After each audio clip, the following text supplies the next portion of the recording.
Fantastic, fantastic. How's everybody doing? Good.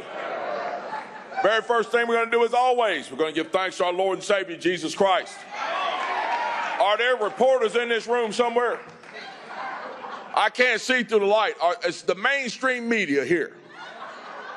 If you're here, I want you to hear this. Hear me. I don't care what you say about me. I don't care what you do in your newsroom. I don't care about your plans and your schemes to bring this nation down with your Democratic friends. Why? Because Jesus Christ is still on the throne.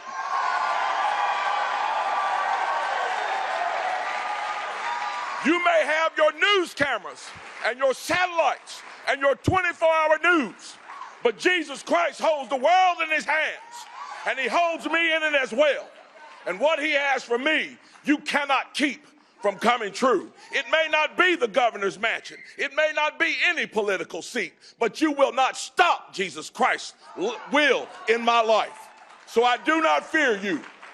Write your stories, tell your lies, tell your half-truths. But Christ is still on the throne.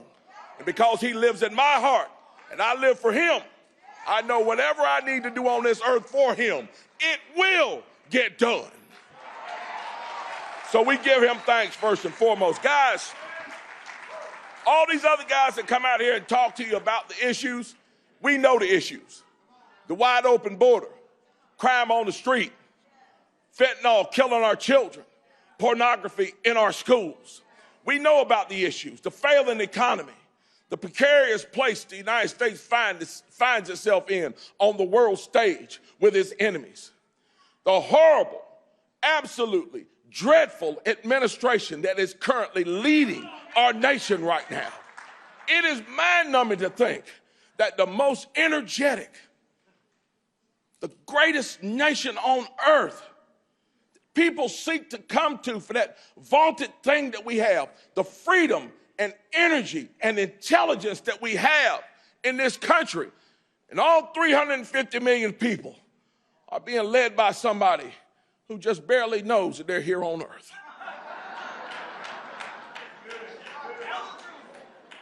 We know what the issues are.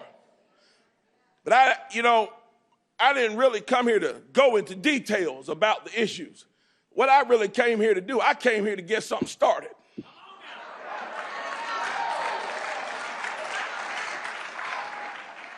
See, because we got a problem in this country.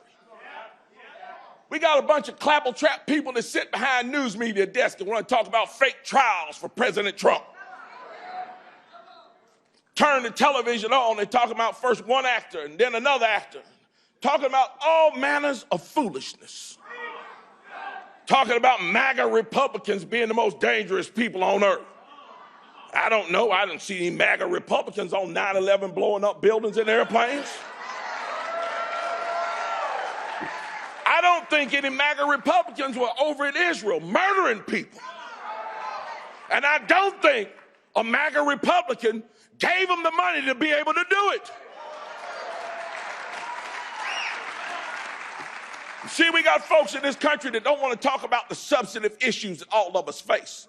The things that we just talked about, that wide open border, the precarious place we find ourselves with safety and security in the world, on the world stage. They don't want to talk about your pocketbook.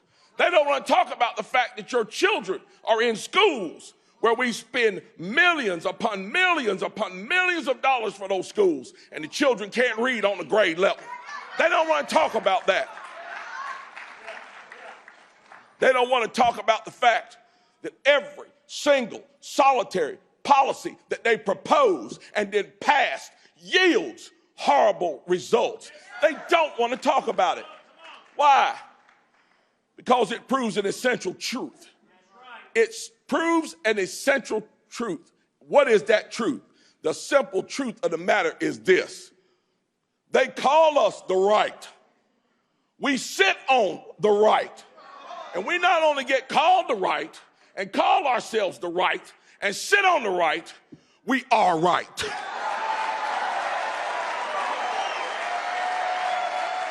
We are right about every single solitary issue. When we say, shut that border down and deport those who are dangerous to our country, we are right. When we say children should not be sexualized, we are right, and this nation knows it. When we say that it's your money, you earned it, you worked for it, the government should not be picking your pocket, we are right. See, we are right. Too many of us are ashamed to be right, though. Some of us, we go to work and folks start talking about politics and start standing up saying, I think Joe Biden's doing a wonderful job. And he's a nice man, because that President Trump is just mean. I just don't like the things that he says. He's just mean and arrogant, and he's a bully. If I hear that one more time, I am going to go crazy. This man is fighting. Let's list the people he's fighting. He's fighting almost the entire news media. He's fighting all the Democrats. He's fighting all the communists. He's fighting all the socialists. He's fighting all of our enemies across the ocean. And sadly, he's fighting half the Republicans. How is this man a bully? How is he a bully? You see, we hear that at work sometimes, some of us, and we're a little shy about stepping up, standing up, saying anything. People look at us and say, why are you a Republican? We say, well, you know, my mom voted Republican. I like Ronald Reagan. I think he did a great job, and I like Reagan. And so that's why I'm a Republican. We shy away from the truth. We don't want to look at that person and say, you know, well, wasn't it the Republican Party that was formed to stand up for the republic? Not the democracy like you see played on the news every day. You see, them folks want a democracy. They want the mob to rule. They don't want this republic. And they don't want Republicans standing up for the republic. You're going to tell them that, yeah, wasn't it? Well, they say, well, the Republican Party is the party of old white men.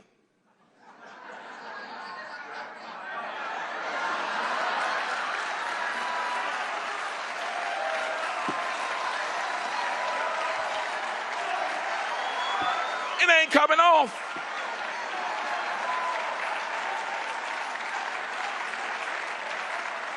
And while we're on that subject, wasn't it the Republican Party that fought a war to free the slaves? How many Jim Crow laws were passed by Republicans? Wasn't it the Republicans who ended Jim Crow? Then you can take it even further and say, so you're a Democrat. Why are you a Democrat? You know, the Democrats were the ones that were in favor of slavery. They were the ones in favor of the Confederacy. They were the ones that created Jim Crow. They are the ones that made the laws, and they are the ones that fought like hell to keep them until they found out a different way to enslave people. Instead of giving them welfare, instead of giving them slave shacks and shackles, they decided they were going to give them welfare checks and the ghetto. You see, there are truths that nobody wants to talk about. Not the news media, not the college professors. I'm getting excited up here, guys. Not the college professors. Nobody wants the front row. Y'all better watch out, bro. Woo! Spitting fire up here today. Y'all better watch out. Nobody wants to talk about it, but I'm going to talk about it. I'm going to talk about it, and you should too. You should run and go tell the good news of why you're a Republican. You can take it all the way back to 1860 and bring it all the way up right now to 2020. You look at the states that are run by Republicans. Look at what Sarah Huckabee Sanders is doing in Arkansas. Look at what Glenn Youngkin is doing in Virginia. Look at what Ron DeSantis is doing in Florida and Greg Abbott is doing in Texas. Look at what the Republican legislature in North Carolina is doing and has done since 2010. And while we're on that subject, think about what North Carolina will do when Mark Robinson is the Republican governor.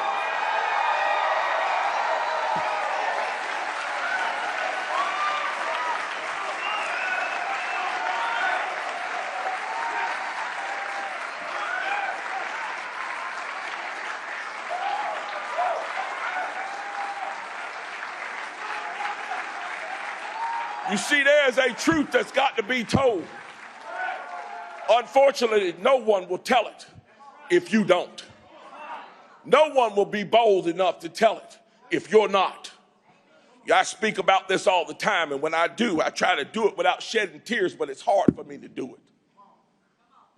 Tell my wife I have two great dreams. One great dream exists on this side of the earth. The other dream exists on the other side. Dream on the other side is very dear to me. And people think that I hate people. I don't hate people. I hate actions. I hate actions that take advantage of people, destroy people's lives, and destroy and wreck nations. I hate the actions. I don't hate the people. One of my greatest dreams as a Christian is this. And I take it to heart, and when I say it, I mean it. You know, they tell me that when I die, if I do what God says on earth, that he has reserved a mansion for me with many rooms. Think about that room that he may reserve for me. And I think about myself in it. And if that place is like anything like down here on earth, maybe people would come and visit me. You know who I want to come and visit me? Of course, I'd love to see the heroes of the faith come. My mother, my family, those that I love. But you know who else I want to see? I want to look out my window down in my driveway and see Nancy Pelosi come walking up. I'm serious. I want to see Joe Biden come walking up. I do. I do. I want to look down there and see my opponent, Josh Stein, come walking up. I want to look down there and see everybody who opposed me on earth, who called me an enemy on earth. I want to see them come walking up that driveway. You know why? Because it means they made it.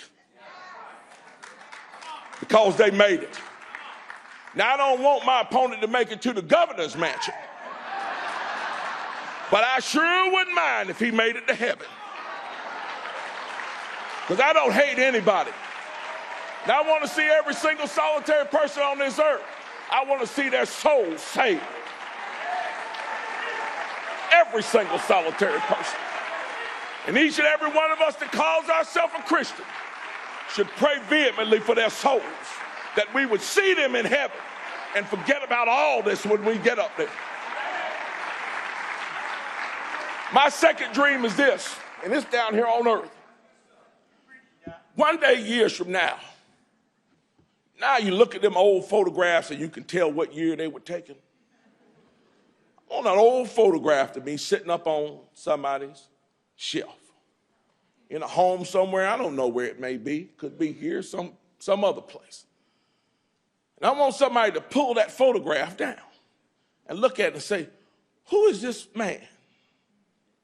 And I want one of my grandchildren, or great-grandchildren, or great-grandchildren, right here in the United States of America, to take that picture and hold it up over their head and say, this is my grandfather. And I live in freedom today because he was man enough to stand up and give me the same kind of freedom that he grew up in. To me, that would be the single greatest honor on this earth.